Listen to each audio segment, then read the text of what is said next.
Përshëndetje, dhe vijoj me konferencën për shtyp në praktikë të cilës radhës së raundi që kemi marrë ndeshja e klimit Partizani dhe Vullbab me Elbasan ditën e nesme në orën 16:30 vijoj me pyetjen.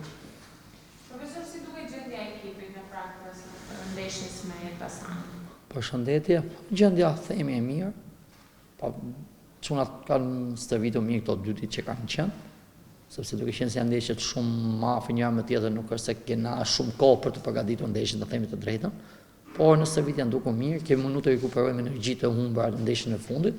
Shpresojmë t'ja kemi dalur sa më mirë të paktën me rekuperimin e energjive. Janë gjithë të gatshëm për ndeshjen e nesërme?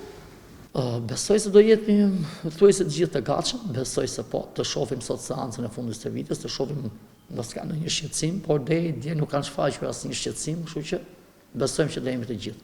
Çfarë rezultate prisni për edhe si e shihni ndeshjen e nesme, duke qenë se duket se një barazim nuk bën. Do të jetë kjo përveç një frymëmarrje ekipit apo do të fillojë patjetër fitore? Jo, është një ndeshje shumë e vështirë, të them të drejtën.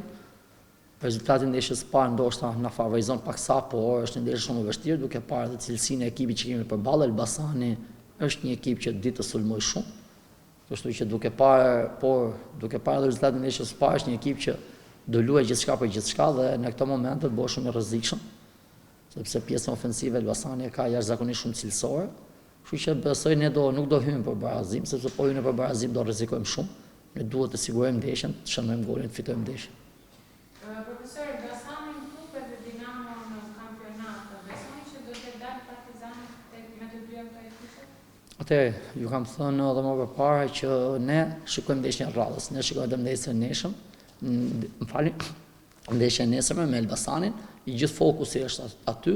Mbas Elbasanit, pastaj do shikojmë pjesë të tjera, por gjithë fokusi është te Elbasani dhe besoj se do ja dalin. Duke qenë se me Elbasanin jeni ndeshur në përballje të tjera, po si vlerësoni ju nga parë kuptimin e çurimit e ndeshjeve të fundit? Ju thash, Elbasani është një ekip pretendent këtë vit. Mos harrojmë, është në pikë të barabarta me Egnatin, vend të tretë kampionatit, ka bërë një kampionat shumë të mirë, pavarësisht barazimit ndeshjen e fundit me Bylisin, por ka bërë një kampionat jashtëzakonisht shumë të mirë, një ekip i fortë, cilësor. Por që edhe ne nuk ngelemi mbrapa, dhe ne jemi ekip i fortë, cilësor, në ndeshjet direkte jemi një thuajse një lloj, kështu që besoj do jetë një ndeshje shumë e luftuar në të dy kampet. A pritet të ketë rotacion ndeshjen e nesërme? Ne nuk është që po përdojmë rotacion. Rotacioni ne ka natyrshëm, të themi të drejtën.